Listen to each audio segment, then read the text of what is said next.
une petite vidéo pour vous expliquer comment définir de manière simple, graphiquement, une équation de droite.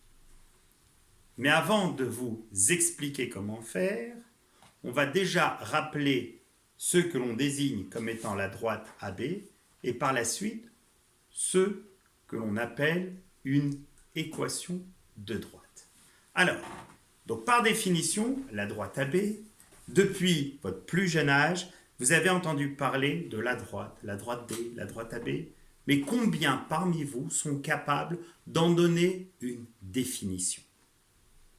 Combien de fois ai-je posé cette question et combien de fois ai-je eu comme réponse la droite AB et la droite qui passe par A et B? Sachez une chose, qu'il est impossible de définir un mot en utilisant dans la définition le mot que l'on cherche à définir. Sinon, tout le monde serait capable d'écrire un dictionnaire. Alors, je reprends ma question. Que désigne-t-on comme étant la droite AB? Donc, la droite AB, c'est précisément un ensemble de points. C'est même mieux encore, c'est l'ensemble de tous les points M alignés avec A et B. Et pour ceux qui maîtrisent l'outil vectoriel, vous avez une définition plus rigoureuse et d'un point de vue vectoriel. La droite AB, c'est par définition l'ensemble des points M, de sorte que les vecteurs AB et AM soient collinaires. Alors maintenant, que désigne-t-on par une équation de la droite D? Alors, dans équation de la droite, il y a déjà le mot équation, et une équation, par définition, c'est une égalité. Alors, une équation de la droite D, c'est une égalité, de toute évidence, entre deux termes, dans lesquels vont intervenir l'abscisse x et l'ordonnée y de tout point M de coordonnées x, y de cette droite. Et dans cette petite vidéo, on va voir comment est déterminée de manière générale une équation de droite. Alors, on va dans un premier temps considérer les cas les plus particuliers et pour cela, sortez de votre tête toutes vos connaissances concernant les équations de droite. Donc, je considère un repère. Pour simplifier les choses, allez, nous allons choisir un repère orthonormé, même si je le trace à main levée, il n'y a pas de souci. Et je vais considérer cette droite, première droite, que je vais appeler D1 et que je vais représenter en rouge. Observez cette droite et essayez de me dire qu'a de particulier cette droite et plus précisément qu'ont de commun tous les points de cette droite. Réponse. Cette droite, D1, représentée en rouge, a pour particularité d'être parallèle à l'axe des ordonnées. Quant aux points qui forment cette droite, ils ont tous quelque chose en commun que n'ont que les points de cette droite, c'est d'avoir leur abscisse x égale à 3. Raison pour laquelle on dira qu'une équation de cette droite sera D1 a pour équation que l'on schématise avec les deux points, a pour équation x égale 3. D'accord. Si j'ai bien compris, la droite D1 a pour équation x égale 3 parce que tous les points de cette droite ont leur abscisse x égale à 3. Alors maintenant, si je venais à considérer cette droite que je vais appeler D2. En raisonnant comme précédemment, on va faire un double constat. Le premier, c'est que la droite D2, même si je l'ai très mal tracée, la droite D2 a pour particularité d'être parallèle à l'axe des abscisses. Par contre, tous les points qui constituent cette droite ont en commun d'avoir leur ordonnée y égale à -2. Et comme vous pouvez le constater, si vous prenez un point extérieur à cette droite, son ordonnée ne prendra pas la valeur moins 2. Pour la même raison que précédemment, cette droite étant constituée de tous les points d'ordonnée égale à moins 2, on dira que D2 a pour équation y égale moins 2. Donc, petit test très rapide. Si jamais vous considérez l'axe des abscisses, cas de particulier l'axe des abscisses, il est formé de tous les points dont, attention, l'ordonnée y est égale à 0. Donc forcément, une équation de l'axe des abscisses est y égale 0. De même, si vous considérez l'axe des ordonnées, il est formé de tous les points dont l'abscisse est égale à 0, abscisse x, raison pour laquelle l'axe des ordonnées a pour équation x égale 0. Alors maintenant, la question essentielle, c'est et les autres droites?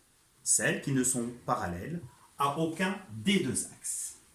Alors, je reprends de manière rapide un tracé de repère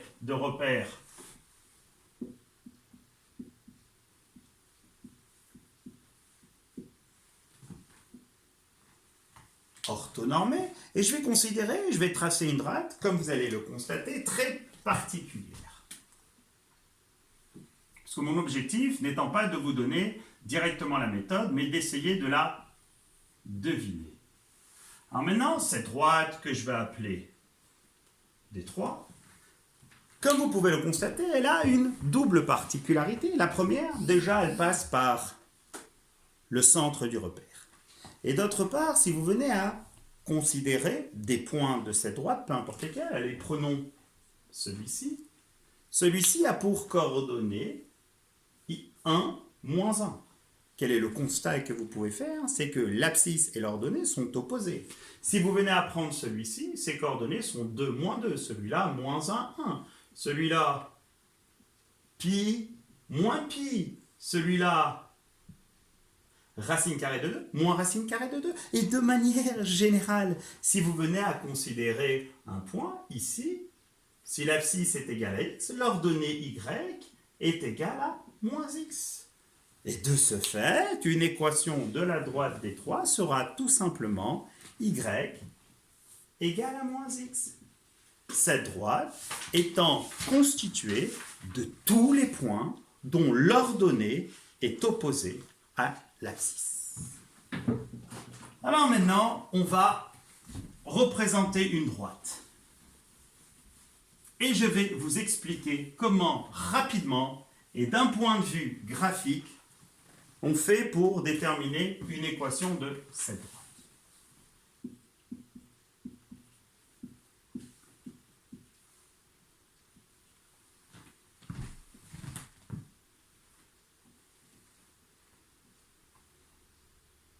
Alors je vais considérer la droite qui passe par le point de coordonnées, je vais l'appeler A, de coordonnées 0, 3 et le point B de coordonnées 3, 1.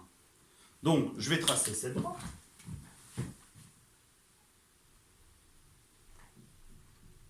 Que je vais appeler D. Et mon objectif, c'est de déterminer de manière rapide et graphique une équation de cette droite. Déjà, le premier des constats que vous pouvez faire, c'est que cette droite n'est parallèle à aucun des deux axes. Résultat, elle a de ce fait une équation de la forme y égale mx plus p. Pour information, m désigne le coefficient directeur de la droite, celui qui permet de déterminer sa direction, et p est appelé l'ordonnée à l'origine. Alors pourquoi ordonnée à l'origine? Parce que pour avoir la valeur de p, il suffit tout simplement de remplacer x par 0. La preuve, si vous venez à prendre x égale 0, vous obtiendrez y égale m fois 0 plus p, ce qui donne p. Donc, où graphiquement lit-on la valeur de P? Très simplement, en prenant le point de la droite ayant pour abscisse 0. Donc P, vous le lisez ici. Donc ici, P égale 3. Alors maintenant, pour avoir le coefficient directeur de la droite quand celle-ci n'est pas parallèle à l'un des deux axes. Alors, pour déterminer le coefficient directeur, il y a une formule qui se démontre de manière très rapide grâce au vecteur. On verra ça dans une autre vidéo. Alors, le coefficient directeur est obtenu en faisant YB moins YA sur XB moins XA, d'où précisément YB moins YA correspondent aux variations des ordonnées, delta Y, sur XB moins XA, à savoir les variations des abscisses. Alors vous allez me dire, mais d'un point de vue graphique, comment fait-on pour déterminer de manière rapide, simple, ce delta Y et delta X? Donc vous allez prendre les points A et B et vous allez voir comment vous faites pour passer de A à B d'un point de vue, est-ce que vous montez ou descendez pour déterminer le delta Y? Alors, le résultat, il est immédiat. Si vous passez de là à là, c'est que vous avez commencé dans un premier temps à descendre de 2. Donc, vous êtes descendu de 2. Donc, delta Y est égal à moins 2. Et par la suite, vous avez avancé de 3. Donc, ce coefficient directeur, qui est égal à delta Y sur delta X, vaut dans ce cas précis, moins 2 sur 3. Donc, à partir de la détermination du coefficient directeur, moins 2 tiers, et de l'ordonnée à l'origine, 3, on a directement une équation de la droite D qui, ici, va être définie par y égale, n'oubliez pas, c'est une équation. La plupart du temps, les élèves écrivent sans le y égale, et dans ce cas, on n'a plus une équation. Donc, y égale moins 2 tiers de x plus 3. Dernier petit test avant de vous dire à la prochaine, je vais considérer cette droite, celle qui va passer par ce point et par celui-ci. Et je vais vous demander de manière rapide de me donner une équation de cette droite que je vais appeler D'. Je vous laisse chercher avant de vous donner la réponse. Remarquez une chose, elle passe par le point A' de coordonnées 0, moins 2 et par le point B' de coordonnées 4, 1. Vous avez trouvé? Eh bien, je vais vous la donner. On va commencer par déterminer le coefficient directeur de cette droite. Donc, pour passer de A' à B', comme vous pouvez le constater, on est monté de 1, de 2 et de 3. Donc, un delta Y égale à 3. Puis, on a avancé de 1, de 2, de 3 et de 4.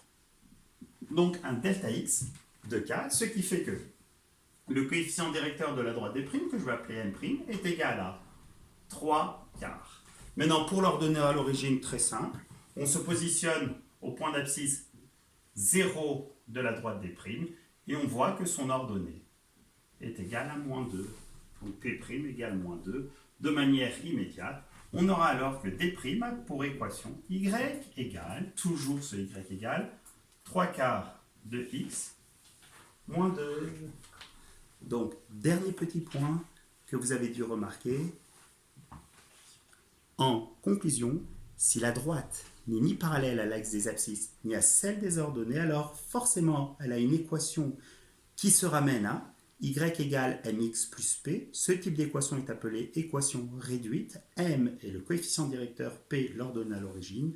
Et M est soit strictement positive si la droite est montante, ou alors strictement négative si la droite est descendante. Et dans le cas où M est égal à 0, la droite est parallèle à l'axe des abscisses.